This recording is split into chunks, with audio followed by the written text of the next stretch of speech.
Cancer म्हणजे मोठ्या आतड्याचा cancer. आपल्या देशामध्ये प्रत्येक 1 लाख लोकांमागे 70 लोकांना हा आजार आढळला जातो. कोलोरेक्टल कॅन्सर हा सगळ्यात कॉमन गॅस्ट्रोइंटेस्टायनल कॅन्सर आहे.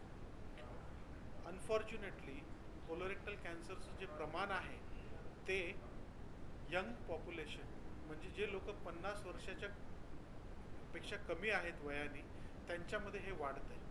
आणि त्या लोकांमध्ये जेव्हा हा कॅन्सर होतो तो जास्त ॲग्रेसिव्ह असतो आणि हा ॲडव्हान्स स्टेजमध्ये किंवा 3ऱ्या किंवा 4थ्या स्टेजमध्ये डिटेक्ट केलं जातं. ह्या सगळ्या कारणांमुळे आमचं जे उद्देश आहे आज इथे असण्याचा किंवा हा प्रोग्राम लॉन्च करण्याचा तो असा आहे की कोलोरेक्टल कॅन्सरला लवकरात लवकर, म्हणजे प्री कॅन्सर स्टेजमध्ये किंवा 1ल्या-2ऱ्या स्टेजमध्ये निदान करण्यात यावं आणि त्याला क्युरेटिव्ह म्हणजे 100% क्युअर करता येईल अशी ट्रीटमेंट देण्यात यावी. याच्यासाठी काय करू शकतो आपण? तर याच्यासाठी आम्ही पेशंट्सला किंवा नॉर्मल पॉप्युलेशनला लो रिस्क आणि हाय रिस्क यामध्ये डिवाईड करणार, की जेव्हा ते आम्हाला त्यांचे लक्षणं सांगतील तेव्हा लो रिस्क किंवा हाय रिस्क असं त्यांचं क्लासिफिकेशन किंवा डिव्हिजन होईल. लो रिस्क जर असतील म्हणजे ज्याच्यामध्ये कोलोरेक्टल कॅन्सर असण्याची शक्यता कमी आहे, त्या लोकांना आम्ही फक्त क्लिनिकल एक्झामिनेशन करू आणि एक FIT फिकल इम्युनोहिस्टोकेमिकल टेस्ट ही करू. ही टेस्ट आणि हे पूर्ण पॅकेज लो रिस्कचं फक्त 1000 रुपयाचं असणार आहे. ज्या आणि समजा यामध्ये लो रिस्कमध्ये ती टेस्ट जर पॉझिटिव्ह असेल तर मग त्या व्यक्तीला कोलोनोस्कोपी करायला लागेल, कन्फर्म करण्यासाठी, बायोप्सी घेण्यासाठी की खरंच त्यांना कोलोरेक्टल कॅन्सर आहे की नाही. कशा पद्धतीने आव्हान कराल? अपोलो हॉस्पिटलकडे काय काय सुविधा आहेत आणि कशा पद्धतीने आपण नागरिकांना आव्हान कराल? अपोलो हॉस्पिटलकडे आम्ही अपोलो कॅन्सर सेंटरमध्ये कार्यरत आहोत आणि आमच्याकडे अद्ययावत म्हणजे tertiary cancer care facilities available आहेत. Starting from early detection, cancer prevention, early detection, early treatment पासून मल्टीडिसिप्लिनरी ट्रीटमेंट जी ॲडव्हान्स आणि कॉम्प्लेक्स केसेसला लागते. आमच्याकडे एंडोस्कोपिकली कॅन्सरची ट्रीटमेंट करता येईल. आमच्याकडे सर्जिकली, कन्व्हेन्शनली ओपन सर्जरी किंवा लॅप्रोस्कोपिक सर्जरी यांच्यासोबत करू शकतो, किंवा लेटेस्ट टेक्नॉलॉजीची रोबोटिक सर्जरी आहे ज्याच्यामुळे कॅन्सर सर्जरीचं जे प्रिसिजन आहे ते वाढतं. आज आमच्या हॉस्पिटलमध्ये कोलोरेक्टल कॅन्सरची ऑलमोस्ट 70 ते 80% जे ऑपरेशन्स आहेत ते रोबोटिकने होतात. जे मुंबईमध्ये प्रायव्हेट हॉस्पिटल्समध्ये सगळ्यात जास्त रोबोटिक कोलोरेक्टल कॅन्सर सर्जरी आम्ही करतो, कारण त्यात प्रिसिजन जास्त असतं, पेशंटची रिकव्हरी फास्ट होते, ब्लड लॉस कमी होतो, त्याच्यामुळे ब्लड ट्रान्सफ्युजनची गरज लागत नाही. आणि ॲडव्हान्स प्रत्येक याच्यातली जी ॲडव्हान्स टेक्नॉलॉजी आहे, जी सर्जरी असो, किमोथेरपी असो, रेडिओथेरपी असो किंवा प्रिसिजन ऑन्कॉलॉजी असो, ते आपल्याकडे सगळीकडे आहे. तर आम्ही लोकांना एवढंच सांगू इच्छितो की थोडाही डाऊट असेल किंवा थोडाही तुम्हाला कॅन्सरची लक्षणं असतील, पॉझिटिव्ह फॅमिली हिस्ट्री असेल तर प्लीज कम फॉरवर्ड. या आमच्याकडे ज्या वेगळ्या वेगळ्या स्क्रीनिंग टेस्ट आहेत, जसं लंग कॅन्सर स्क्रीनिंगची प्रोग्राम आहे, कोलोरेक्टल कॅन्सर स्क्रीनिंगचा प्रोग्राम आहे, ओरल कॅन्सर स्क्रीनिंगसाठी फक्त ओरल एक्झामिनेशन लागतं. प्लीज या, कन्सल्ट एक्सपर्ट लोकांना भेटा आणि कॅन्सरची जी शंका आहे ती दूर करा. आणि जर कॅन्सर असेल तर कॅन्सरची ट्रीटमेंट अर्ली स्टेजमध्ये घ्या.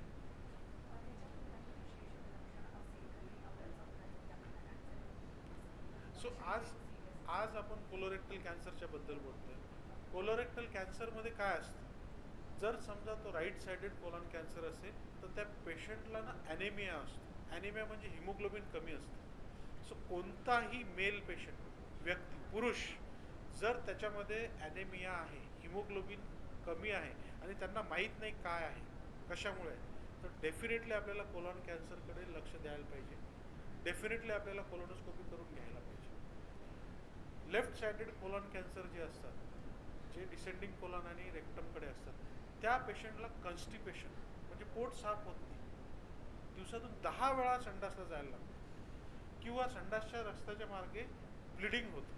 त्याला आम्ही ब्लिडिंग पर रेक्टम म्हणतो. ही लक्षणं जी आहेत ना ती कधीच इग्नोर करायला नाही पाहिजे. म्हणजे काय होतं की बऱ्याच वेळा ह्या सगळ्या लक्षणांकडे दुर्लक्ष होतं. त्यांना हे समजतं अरे मला पाईलचा त्रास आहे, मला फिशरचा त्रास आहे, आणि बऱ्याच वेळा पेशंट काय करतात की ओव्हर द काउंटर मेडिसिन्स घेतात. काहीतरी टेम्पररी काय ब्लिडिंग बंद करण्याची जर तुम्हाला औषध दिली, ट्रॅनेक्झामिक ॲसिड, पॉज, ट्रॅनेक्झा, ब्लिडिंग बंद होईल ना त्याने, पण तो कॅन्सर जो आतमध्ये आहे तो तसाच राहील, तो वाढतच राहील. ते अवॉइड करायला पाहिजे. देखिए क्वेश्चन ये नहीं कि उस लीजन को पकड़ेंगे एब्नॉर्मल लीजन को, उतना पेशेंट के लिए फायदा है. That is the actually nutshell में समरी यही है. बढ़ रहा है. There is no registry in our country. You have to understand that कि हमारे numbers कैसे बढ़ रहे हैं. This is something which we see in our hospitals, in the tertiary cancer centers, data centers. All these numbers are rising. All cancers are rising. There are various कारणं असतात, त्याच्यामध्ये various reasons are there. Dietary factors, your addiction, all these factors play a big role in cancers of any form. So you have to take preventive strategies for all that basic thing also.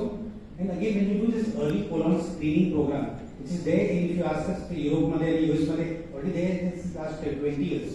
त्यांच्यामध्ये हे screening मध्ये त्यांचे colon कॅन्सरचं जे advance stage आहे ते detecting it much more earlier phase. म्हणून ते advance stage नाही भेटून ते अर्ली स्टेजला भेटून आपण लवकर ट्रीट करून त्याचे इन्सिडेंस कमी करतोय. असं तसंच आपला प्रोग्राम हे एक पहल है. लोगों को चांसेस ज़्यादा होते हैं कैंसर के. ओबेसिटी है ना, काफ़ी कॉमन रीज़न है सारे कैंसर का. एल्कोहल जिनका कंजम्पशन ज़्यादा है, स्मोकिंग कंजम्पशन ज़्यादा है, तो ये लोगों को आगे बढ़ के अपनी स्क्रीनिंग करानी चाहिए. हमारे देश में ऐसी कोई व्यवस्था नहीं है कि वो स्क्रीनिंग प्रोग्राम कर सकें क्योंकि पैसा नहीं है. तो इंडिविजुअल बेसिस पर, ऑर्गेनाइजेशन बेसिस पर हम थोड़ी जागरूकता ला सकते हैं कि ऐसे लोग आगे आएँ. और नॉर्मल पर्सन है जिनको कोई लक्षण नहीं है पर जो जिनको हाई रिस्क फैक्टर है, मोटापा, डायबिटीज, हाइपरटेंशन, एल्कोहल इंटेक, और अगर फैमिली हिस्ट्री है तो पक्का कराना चाहिए चाहे सिम्टम नहीं है. तो ऐसे लोगों को आगे आके अपनी कोलोरेक्टल कैंसर की स्क्रीनिंग करानी चाहिए क्योंकि पर्पज़ यही है कि जितना जल्दी पकड़ें उतना कम ट्रीटमेंट लगेगा और जितना लेट है उतने फंसने के चांसेस ज़्यादा है. तो ये इस स्क्रीनिंग प्रोग्राम का हमारा पर्पज़ है, उद्देश्य है कि ऐसे करके हमने जो छोटा हाई रिस्क और लो रिस्क हमने बनाए हैं, जिसको जैसा लगता है वो वैसा पैकेज ले और कम से कम कराएं. अच्छा, ऐसा भी नहीं है कि ये करके बिल्कुल निश्चिंत भी हो गए कि चलो कुछ नहीं है, हमारा तो स्क्रीनिंग हो गया. ये स्क्रीनिंग प्रोग्राम डिटेक्शन रेट जो होती है इसमें, मान के चलिए कि स्टूल टेस्ट जो होता है हमें, वो जो नए टेस्ट आए जो हम कर रहे हैं उसमें डिटेक्शन रेट ज़्यादा है, 70 to 80%. नॉर्मल स्टूल टेस्ट जो होता है जो बाहर करते हैं उसमें 20% डिटेक्शन है. होगा भी तो भी पकड़ में नहीं आएगा. मतलब डिटेक्शन रेट मतलब होता है 100 लोगों में से 20 को अगर प्रॉब्लम है 20 में ही दिखेगा ही नहीं बाकियों में, क्योंकि वो स्टूल टेस्ट इतना अच्छा नहीं है. जो नया स्टूल टेस्ट है जो कर रहे हैं FIT, इसमें डिटेक्शन रेट ज़्यादा है, तो मिस होने के चांसेस ज़्यादा है. और अगर किसी का पॉजिटिव आएगा तो उसके आगे टेस्ट कर सकते हैं. तो पर्पज़ ये है जितना हम नॉर्मल लोगों को जागरूक बनाएं कि भाई आगे आके अपनी स्क्रीनिंग कराएं और अगर कुछ है तो उसको जल्दी पकड़ के ट्रीटमेंट करें. This is the target. Precision oncology को लीड करती हूँ मुंबई में और इंटायर महाराष्ट्र रीजन में. तो मैं ये बताना चाहूँगी, मेरे सारे कोलीग्स और फ्रेंड्स ने जैसे अभी बताया आपको कि हम ये स्क्रीनिंग के माध्यम से कोशिश ये कर रहे हैं कि जिनमें कोई सिम्टम नहीं है, जिनको कोई भी मैनिफेस्टेशन नहीं है, वो पर्सन्स भी आगे आएँ और अपने आप को डिटेक्ट करने में हेल्प करेंगे. कई बार क्या होता है कि कैंसर के जो मैनिफेस्टेशन है, सिम्टम्स, वो पर्सन डिपेंडेंट भी हो जाती है. कई बार कुछ लोग की टॉलरेंस ज़्यादा होती है, वो कई सिम्टम्स को नज़रअंदाज करते हैं किसी वजह से, और कभी कभी उनको उतनी तकलीफ भी नहीं होती. ये दोनों रीज़न हो सकते हैं जिसकी वजह से कैंसर बढ़ता रहता है बॉडी में और लेट डिटेक्शन. तो इसलिए हम सबको ये जागरूकता लाना चाहते हैं. आपके माध्यम से मीडिया की स्ट्रेंथ बहुत ज़्यादा है और आपके माध्यम से ये आवाज़ दूर दूर तक जानी चाहिए और सबको पता होना चाहिए कि कम फॉरवर्ड और गेट डिटेक्टेड. ये एक रीजनेबल पैकेजेस हैं, जैसा बताया, लो रिस्क और हाई रिस्क दोनों तरह के इंडिविजुअल्स में. हाई रिस्क की डेफिनेशन भी मेरे जैसे मेरे कोलीग ने भी आपको बताया. तो उन दोनों में स्थितियों में जो जिसमें भी आप आते हैं वो आके आप टेस्ट कराएं. और इसके बाद ये है कि एक बात लोगों ने मुझे बोली, वो इसलिए डरते हैं स्क्रीनिंग कराने में क्योंकि उनको लगता है कुछ आ ना जाए. मगर कुछ आ ना जाएगा मतलब तो ये है ना कि there is elephant in the room whether you want to recognise और नॉट. तो हमें उससे घबराना नहीं है. यदि कुछ आ जाएगा तो बहुत अच्छा इलाज मौजूद है. मैं आपको ये भी एश्योरेंस देना चाहती हूँ कि हम किस कंडीशन में डिटेक्ट करें. हर कंडीशन में कोलोन का इलाज बहुत बढ़िया मौजूद है. और हम जैसा कि हमने बोला कि अंडर वन रूफ में हम ये मल्टी डिसिप्लिनरी ट्रीटमेंट करते हैं जिसमें सर्जन, जिसमें देखिए पहले तो हमारे इंडोस्कोपी से हम देखते हैं स्टूल टेस्ट से हम देखते हैं, कोशिश करते हैं कि अर्ली से अर्ली हम डिटेक्ट कर लें। उसके बाद यदि किसी वजह से वो बड़ी स्थिति में भी हमें पता चलता है तो भी हम मल्टी डिसिप्लिनरी ट्रीटमेंट के माध्यम से surgery, chemotherapy, targeted therapy, immunotherapy, radiation therapy, इन सब के माध्यम से इनका उचित सम्मिश्रण करके, इसका मतलब है कि जितना जिसकी ज़रूरत है जिस पद्धति की, उसका प्रयोग करके हम बेस्ट आउटकम ला सकते हैं। तो मैं आपको स्पेशली ये बताना चाहती हूँ कि ये जागरूकता भी लाइए कि घबराए नहीं। यदि बाय चांस किसी वजह से आपका कुछ लेट हो गया, बीच की अवस्था में पहुँच गया या लेट अवस्था में भी पहुँच गया, जिस कंडीशन में आप आज हैं आप सामने आइए और हमें देखने दीजिए कि हम क्या आपकी मदद कर सकते हैं। सब कंडी देखिए अर्ली स्टेज में डिटेक्ट होगा, कम्प्लीटली क्योरेबल है, मगर इवन यदि बीच की अवस्था में या लेट स्टेजेस में भी डिटेक्ट होता है तो हम बहुत हद तक मरीजों को कंफर्ट तो कर ही सकते हैं और बहुत हद तक हम क्योर की तरफ भी ले जा सकते हैं, सारी उचित जो मोडालिटीज़ है उनका यूज़ करके।